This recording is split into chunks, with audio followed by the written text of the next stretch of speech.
Aí eu tava falando pra esse carinha da minha equipe, esse copy, ele falei, velho, a gente se emocionou, aceitou uma parada que não ia ser legal pra fazer, Uhum. eliminamos a nossa margem de segurança, e Uhum. agora, se o cliente ficar insatisfeito, a culpa é nossa, porque a Sim, gente deveria ter defendido melhor a nossa estratégia e ter defendido melhor o nosso trabalho. Então, entra nesse ponto, às vezes você, por estar começando, ou por não ter esse tipo de consciência, tá sempre aceitando as sugestões do cliente e falando que dá. Sempre fala que dá. sim, Mas quando você aprende a falar não, às vezes, você ganha muito mais respeito do cliente do que aceitando tudo e tentando se matar para entregar uma coisa que às vezes ele vai criticar e não vai nem querer rodar.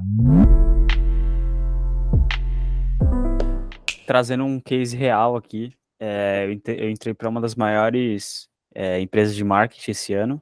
E, cara, a minha segunda-feira era um inferno, porque estava numa posição de criativo, copywriter, redator, e tinha 4 reuniões. Ou seja, às vezes eu ficava mais de 5, 6 horas em reunião, em plena nossa. segunda-feira. E eu tinha que entregar as paradas na segunda-feira também. Ou seja, tinha Uhum. que escrever. Às vezes sobrava tempo depois das 7 horas da noite. Porque no intervalo entre uma reunião e outra, eu tava respirando pra. Como é que eu vou criar essa porra? O que que eu vou fazer? Né? Deixa eu dar uma Tipo, caminhada, deixa eu dar um, né? Deixa eu comer, deixa eu né? almoçar, Deixa eu viver, né? deixa eu viver, tá ligado?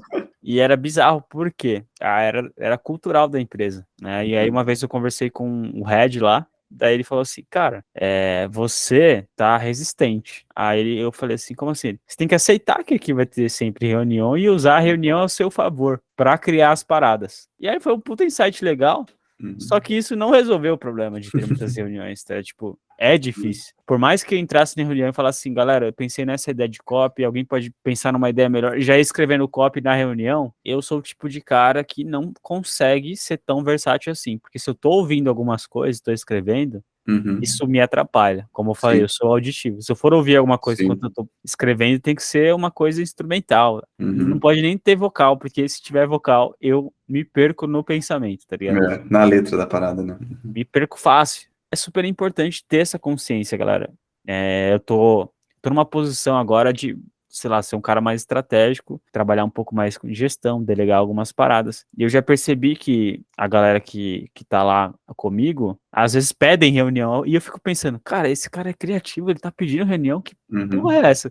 Que ser humano é esse doido que tá querendo fazer reunião enquanto ele tem que entregar um monte de coisa? E às vezes é necessário, né? Quando você quer entender o cliente, quando você quer entender o Uhum. produto, quando a tarefa não tá legal, o briefing não tá legal. Mas reunião para aprovar uma peça com o cliente, cara, às vezes só é necessário se o cliente for chato, aí ele não entende o seu trabalho, aí você precisa literalmente defender a sua Uhum. estratégia. Sim. Ou, às vezes, sei lá, velho, eu lembro que ele queria simplesmente marcar uma reunião para, sei lá, falar com o cliente sobre uma coisa que ele poderia mandar mensagem. E aí eu falei, velho, não faz reunião, vai tomar muito Uhum. tempo, esse cliente vai falar muito, Sim, vai sim. trazer novas ideias, vai complicar a Sim. gente. É o que sempre acontece, dependendo do cliente, é o que sempre acontece, porque o cliente, ele tá Uhum. imerso no negócio, ele tá imerso no produto. Quando a gente tá Sim. falando de marketing aqui, de carreira criativa, Uhum. então a cada reunião, às vezes ele vai trazer 3, 4 novas ideias que na cabeça dele pode ser aplicada imediatamente. E isso é horroroso pra gente, porque cada ideia dá um puta trabalho, Sim. né? Lapidar a ideia, né, cara? Eu acho que esse é um ponto que tem que ficar bem claro, assim. Esse é um grande dificuldade do profissional criativo, porque a ideia, primeiro, ela nunca vai encaixar de primeira. Normalmente, ideias são sempre, digamos assim, naturalmente são meio lúdicas, né? Então elas não têm uma forma muito clara. E o grande objetivo do nosso trabalho é dar forma para isso e colocar, uma certa forma, linear, que aquilo vai encaixar no negócio, aquilo vai fluir e vai gerar resultado. E esse processo todo, se você ficar indo e vindo, é um problema. Como você bem disse, você tem que saber a hora de fazer as coisas. Pô, esse seu exemplo que você deu é perfeito. Tipo, cara, você vai querer. Você está no processo de criar um negócio, na verdade, de lapidar o negócio, né? Porque você já teve os inputs. Se você tem alguma dúvida e vai falar com o cara em reunião, ele vai parar tudo que ele está fazendo, ele vai querer engajar com aquilo, e você vai dar inputs para ele, ele vai te flodar com um monte de coisa. E aí, pelo menos na minha experiência, o que você acabou de criar no passado aqui até chegar na reunião, vai meio que. Meio que se perde, é como se não Sim, tivesse sido válido, né? E aí sim. entra um lance também que eu acabei de ver e não recomendo pra você que tá ouvindo a gente agora. Cara, a gente pegou um projeto muito foda. É um cliente que tem um dos maiores portais de conteúdo do Brasil no nicho dele. E aí a equipe dele não é nem o cliente, que a gente não tem acesso ao cliente, que é um cliente, entre aspas, estrelinha, Aham. né? Sim. A equipe dele teve lá uma ideia de fazer uma Black Friday 2 semanas antes da Black Friday. E aí, se fosse fazer o básico bem feito, cara, já estaria pronto. Só que eles decidiram fazer que ia ter uma ideia legal, lá, lá, lá, lá, lá, lá. O cliente começou a desenhar a porra de um funil gigante e a gente, por querer agradar, digamos assim, falou que ia dar para fazer. Mas a realidade é que, cara, esse tipo de coisa precisa de uma margem de segurança. É uma coisa que o Brunão me ensinou pra caralho. Precisa ter uma margem de segurança, velho. O ser humano, às vezes, não funciona. Às vezes ele tá num dia ruim, às vezes ele vai ficar doente, às vezes ele vai ter um problema familiar, vai ter um problema Uhum. pessoal para resolver. Isso acontece muito. E quando a gente aceitou rodar essa Black Friday, 2 semanas antes, praticamente uma semana antes, porque eles não aceitaram a minha estratégia de ser um único dia, uma oferta meio que relâmpago, Uhum. meteórica.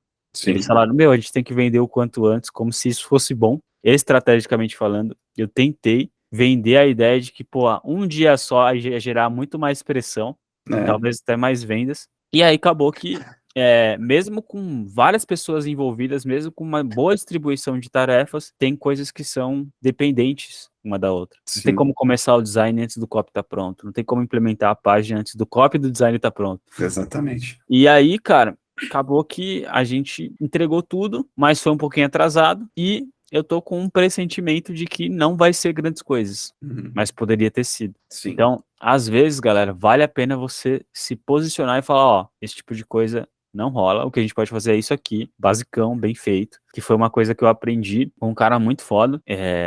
Acho que até comentei um pouco com deles na última reunião. É uma coisa que eu até tava falando pra esse carinha da minha equipe, esse copy. Ele falei, velho, a gente se emocionou, aceitou uma parada que não ia ser legal pra fazer, Uhum. eliminamos a nossa margem de segurança e Uhum. agora, se o cliente ficar insatisfeito, a culpa é nossa, porque a Sim. gente deveria ter defendido melhor a nossa estratégia e ter defendido melhor o nosso trabalho. Então, entra nesse ponto. Às vezes você, por estar começando ou por não ter esse tipo de consciência, está sempre aceitando as sugestões do cliente e falando que dá. Sempre fala que dá. Sim.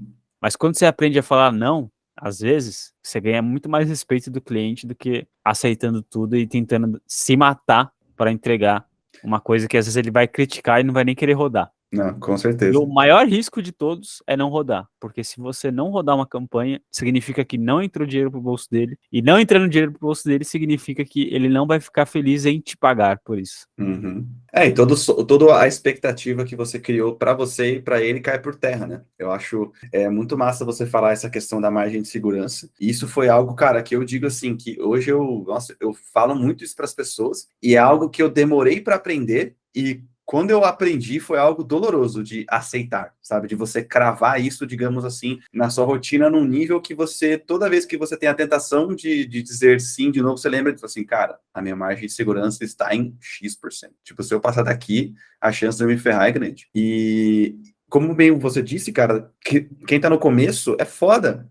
Porque você nem sabe essa margem de segurança. Você nem sabe qual é a sua margem de segurança, qual é a margem de segurança daquele tipo de projeto, sabe? Então, eu acho importantíssimo vocês estarem sempre traqueando isso, assim, sabe? A relação de esforço, resultado e energia, sabe? Porque tem o esforço de você fazer a operação e a energia que você gasta, né? E o que sobra perante o resultado que veio. Porque, cara, outra questão que é muito comum, dificilmente, gente, no começo da carreira de vocês, assim, criativa, vocês vão tocar um projeto só, que ele é, nossa, super bom, que vocês fazem as coisas direitinho. A realidade do profissional criativo de hoje é que ele vai fazer várias coisas ao mesmo tempo. E como bem o Diego disse, assim, se você tem uma margem de segurança baixa, basta uma coisinha pequenininha que seja dar errado para descaralhar tudo, sabe? Então um cara que, sei lá, acordou doente e não produziu, vai afetar o seu trabalho, que aí vai atrasar a sua vida em um projeto e você, digamos assim, você não vai conseguir não fazer esse para dar atenção para o número 2. Porque no momento que você começar a fazer o número 2, o cara do número 1, ele vai, cara, entreguei aqui, ó, vamos acelerar porque tá atrasado. E aí, ó, você já se ferrou. Então, de verdade, gente, margem de segurança. É aquela coisa, se der alguma merda, quanto tempo eu tenho para poder estabelecer de volta num ritmo bom, sabe? Então, tenham isso sempre em mente, sabe? As pessoas acho que não calculam isso. Isso até é um erro de novo, de escala humana, né? A gente sempre projeta as coisas imaginando que tudo vai dar certo, sabe? Às vezes até fechar um projeto, né? Um projeto de 3 meses. Eu falo assim, tá, mas a margem de segurança é de quanto? Sabe? Se uma reunião dessa atrasar, né, ou ter que ser adiada, mudar de posição, de dia, como que tá, sabe? Ainda pensando de novo, na produtividade de 2022, que a gente tá nessa doideira de 1.000 reuniões,